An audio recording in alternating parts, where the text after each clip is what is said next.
Okay, happy Monday, everyone. This is day number 5 on the Second Chances Speed Dating Countdown. I wanted to thank everyone for the support and kind comments they left about last night's video. It's not something I particularly wanted to share, but I felt it was important given the context of the event and who it's on behalf of. So, really, thank you. And I suppose if there's anyone out there who feels that same way, if you're feeling down, if you're feeling lost, please reach out. There are places that will listen. For myself, I certainly did. I didn't just, walk into the sunset after that event. I sought out a very good counsellor and wrote a lot and so on. So, please don't suffer in silence. It's not the way to do it. So, speaking of the Second Chances event, I'm really excited tonight because I actually got contacted by the Roundhouse radio station and I'm going to be a guest on the Janice and Corey show on the 9th of March at 5 pm. So, that's the day after tomorrow. And I'm going to be a guest for about 20 minutes, so I'll be talking about pretty much what I've been talking about on these videos. I might leave out the whole thing about raffling myself off for a jar of candy.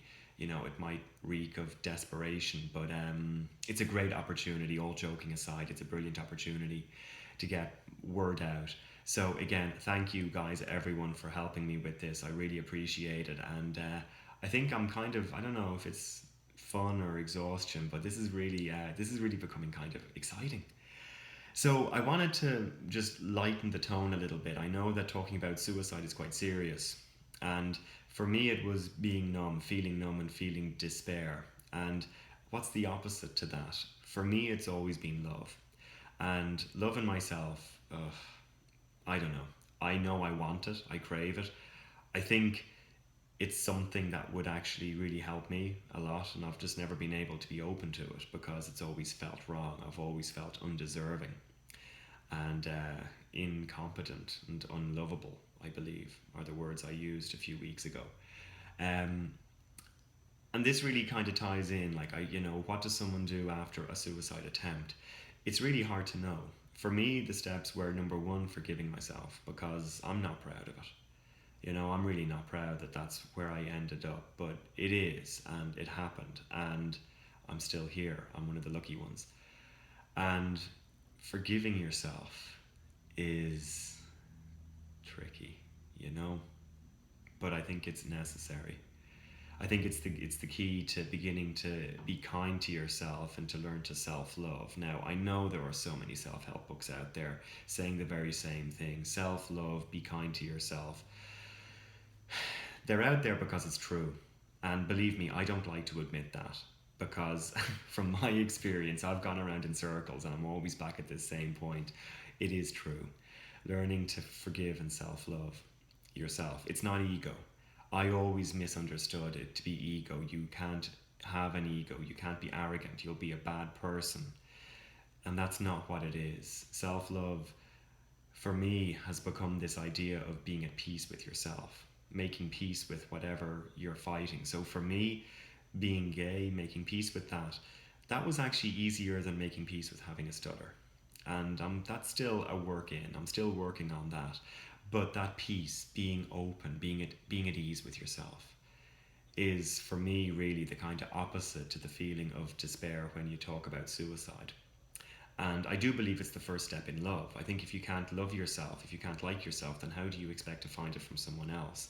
I used to watch all the rom-coms as a kid, and I believed that Prince Charming would rock up in a Porsche GT4, honking his horn, telling me, "Come on, let's go for dinner, babe." If that did happen, by the way, I would probably jump into the passenger seat and, maybe we'd do the keg. I'd love a steak. But that's not how it works. And it's not how it should work, because I think a lot of people fall into this idea of finding someone to make their life whole. And, it's not the responsibility of the other person, it's the responsibility of ourselves. And I think the more we know ourselves, the more accepting we are of ourselves, the more open we are to just life, because there's nothing hiding, there's nothing in the shadows. And when it comes to a speed dating event, all of us put on masks. We all pretend to be happy, successful people, and we're answering questions in the way we expect people to answer them. And then you end up dating and it doesn't work out, and you're like, why is it him, is it me? And it's like, well, did you answer those questions honestly? So I don't know. I don't even know really what I'm trying to say tonight. It's a little bit disjointed, but this idea of self-love, taking that kind of journey, taking the time on yourself to really get to know and like yourself before you start looking for someone else. And if you're in that kind of mindset, I think it leads on to the next video tomorrow, which will be looking at speed dating etiquette. Because we're all going to find love because we're awesome. Okay? Deal? Sweet. Listen, I'm going to go to bed, and I will make another video tomorrow. Good night.